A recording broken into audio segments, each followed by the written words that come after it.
What is up, my dude and dudettes, and welcome back to TellerTube. In today's video, we're going to be looking at the subreddit r/choosingbeggars. If you're new to my channel, be sure to subscribe as it would really help out my channel and allow me to continue to make these videos for you guys. And with that being said, sit back, relax, and enjoy the video. Beer, scratcher tickets, and maybe food for my family. So this happened to me a few years ago when I was living in the Southwest. I was working as an elementary school teacher, and on the way home sometimes I would pick up the snack at the local convenience store. After a few years of working next door to this place, I got to know the staff pretty well and even became friends with a few of them. One day, I was walking into the store and I saw a gentleman, choosing beggar, sitting on the curb in front of it with a stack of scratch-off lottery tickets in his hand and a few 40s of beer next to him. I thought nothing of it and went inside the store. I spent about 15 minutes in there picking out a few treats and chatting with the employees I was friends with. As I was leaving, choosing beggar I saw before came up to me and asked if I could do him a favor. I had a feeling he was going to ask me for money, and I was not disappointed. He said his family desperately needed money for groceries as he was out of work. I looked to where he was sitting and saw no less than $40 worth of scratcher tickets and 4 large empty cans of beer. Thinking that he would just throw the money away or he was scamming me, I said that if choosing beggar liked, I would go inside the convenience store and buy some groceries for his family. He became irate. He started yelling at me that he really needed the money for his family and that I should just give him cash so he can pick out what they needed. I told him I wouldn't do that, but if he can give me a list, I would go back into the store and buy some of the items and gladly deliver them to his family's home so he wouldn't have to carry them. He then told me that he would need about $20 in groceries, bread, eggs, milk, etc. Then he'd like another $20 spent on scratcher tickets, he named the specific ones, and 2 cans of beer. I told him hell no and that I would not buy him beer and lottery tickets and start to walk towards my truck. He then began to follow me and scream as loud as he could how his family would starve to death and it would be all my fault. I turned to him and said if he had a family, they were going to starve to death because he pissed their money away on scratchers and booze. Choosing beggar then has the audacity to tell me that not buying him scratcher tickets, I was depriving him of a way to make money for his family, and that the beer was for medical purposes, and that by depriving choosing beggar of that, I was also preventing him from achieving his rights to pursuit of happiness. At this point, I just started to point at him and laugh. This just made choosing beggar madder. I tell him that if his family was really starving to give me their address and I would personally deliver food to them. I told him I would buy $80 worth of food for them, but I would not give him 1 nickel. He then started yelling and shouting at me once more. I was starting to feel both angry and uncomfortable. Thankfully at that point, a police car pulled up. My friend inside the store had decided to call the cops while he watched this whole scene unfold, and the guy was arrested for drunk and disorderly. As the cops put him in the back of the car, I told him that if he wanted to give me his family's address, I would go take care of them while he's in prison. This made him madder than before. Oddly enough, I did see choosing beggar once more after this encounter. About 5 months later, and it was back to school night, and my new students were coming to the classroom to meet me for the first time. And wouldn't you know it, there was choosing beggar, his wife, and son. I, being a professional, greeted them warmly. It obviously took him a minute to recognize me, but once he did, the look on his face was priceless. He had the deer in the headlights look. He must have told his wife later that I was the one from the convenience store because she came over and apologized to me for what happened with her husband. She promised me that I would never hear from him or be bothered by him again and asked me to not hold it against her kid. I assured her that I don't hold kids responsible for the actions of their parents and that he would be treated like all the other kids. I never saw choosing beggar at any school events after that day. Well, that's a little embarrassing, eh, Chief? I wonder if his kid actually passed the class.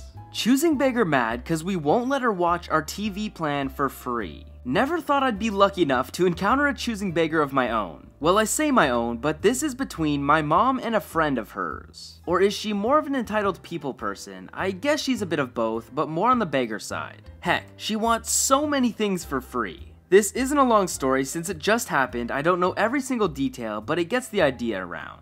For context, we have recently gotten a DSTV PVR contract. For those in America, it's basically a satellite TV service. PVR allows you to pause, rewind, and record stuff on TV. It also gives you access to box office, which is kind of like Netflix, but you have to pay per series or movie you watch. We've only had this for a few months. Before that, we had a regular DSTV plan where none of the nice options above are available. Just plain satellite TV channels. Anyway, with this contract, you can add up to 5 devices to use this service. Decoders for TVs, tablets, smartphones, etc. We have 2 decoders registered, and my mom is planning on getting a tablet so she can watch TV in her room, leaving 2 slots available. Now, when you want to add a device to the slot, it will send you a verification phone to the account holder's register number to type into the new device. This is important for later. Enter her friend. We'll call her A. A is terrible with her money. To quickly sell her house, she sold it for a ridiculously low price. As far as I know, she sold it for about 660,000 Rand, which is about, according to Google, 35,517 USD for a house, and burned through that money like a crackhead through weed. She keeps buying and selling cars and has to constantly pawn off electronics just to afford food.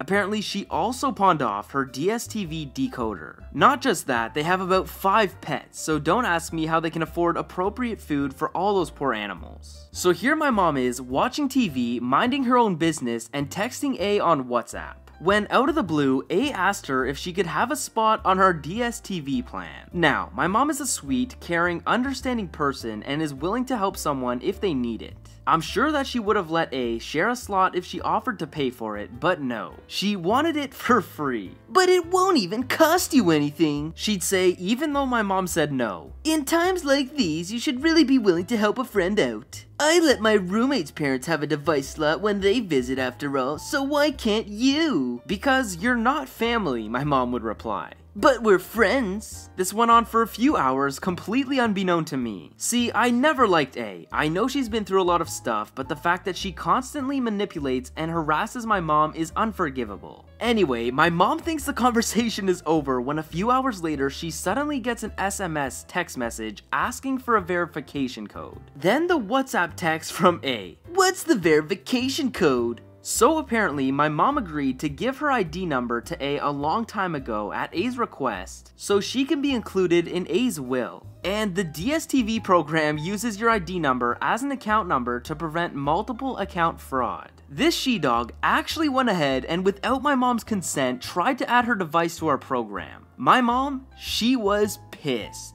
At first, she waited a while, then gave A fake verification code, but when it didn't work, A tried again and kept, and still is, harassing her over and over for a slot. Saying things like, but it's free for you, and how can you do this to your friend? I'm just floored that a person that used to be a policewoman, yes, I'm not kidding, she used to work with the law, can stoop to this low a level. It came to a point where my mom came to me to vent about the situation, and I ended up telling her that if A keeps harassing her about this, she needs to report her to the police for harassment.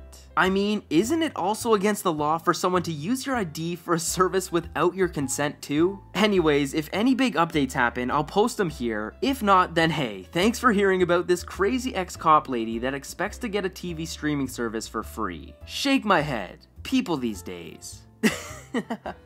Karen, I don't think you could just try and log yourself into someone else's account. Like, what are you thinking? Karen demands I give her my eyeball for free. So a little backstory, I'm getting into the voice acting industry. I've bought many things to help me set up a booth at home, including something called the Chaotica eyeball. The eyeball Karen is referring to. The eyeball is basically a recording booth in a ball, and it's awesome and it works wonders. Highly recommend for anyone who needs to record anything, podcasts, songs, etc. It's basically a portable recording booth. There are 2 types of eyeballs, the normal Chaotica and the Fat Boy. The Fat Boy only fits the Blue Yeti microphone, which is the mic I had, and it broke. I'd bought a gently used microphone off a friend, and he also gave me his eyeball, which fit the mic I bought off of him. Since I didn't need the Fat Boy anymore, I decided to sell it on Facebook Marketplace. Here's the cast. Me, Karen, onto the story. I put the eyeball on Marketplace for $100, which was a reasonable price considering I got it for $215, and if anyone knows anything about the eyeball, they know it's worth every penny. I posted pics of the eyeball as well as it on the microphone so people know it fits the Yeti and only the Yeti, and said that the microphone was not for sale as it was broken.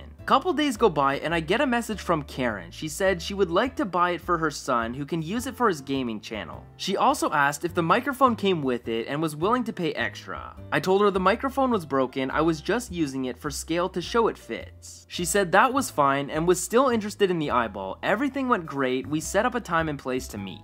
The next day we meet in the middle between our locations. We show up and greet each other and I show her the eyeball and then she says, "And the microphone?" Like I said on Facebook, the microphone is broken. I was just showing that it fits around the mic. Well, why sell it if it doesn't come with the microphone in the picture? Poor customer service. Ma'am, I said in the post that it didn't include the microphone. Well, give me the eyeball for free, since it doesn't come with the microphone. I'm not going to do that. It's worth over $200. But it's just foam. I could make one for $5. Then if you're not interested in paying the $100, I'm just going to leave. I kept my cool even though I want to do a snarky remark. Karen then starts having a bit of a tantrum, stomping her feet and whatnot. We were getting some looks, but people didn't do anything, mainly because of the town we live in, probably thought she was a crackhead. Give me the eyeball. Now I know people think we are crackheads. For the $100? For free. No ma'am, I'm not going to do that. Now, since you are not going to buy it from me, I'll be on my way. Sorry for wasting your time. Have a great day. I then walk away, eyeball in hand, and head to my car. She then follows me to the car. I was borrowing my aunt's van, stands in front of the van, and glares at me. She puts her hand on the hood and starts tapping her fingers on it. I couldn't help but giggle at how ridiculous she was being.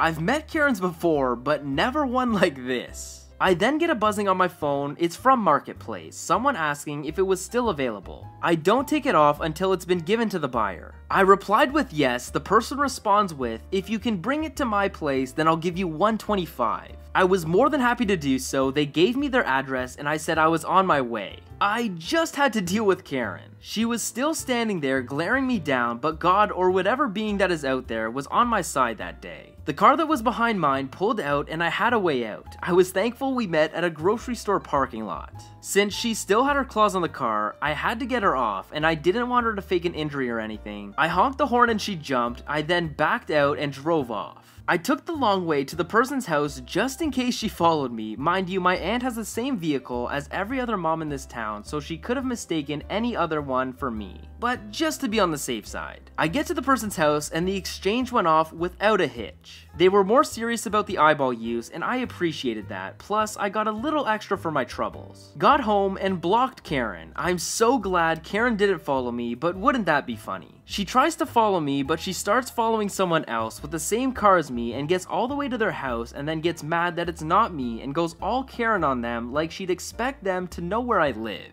Crazy Karen.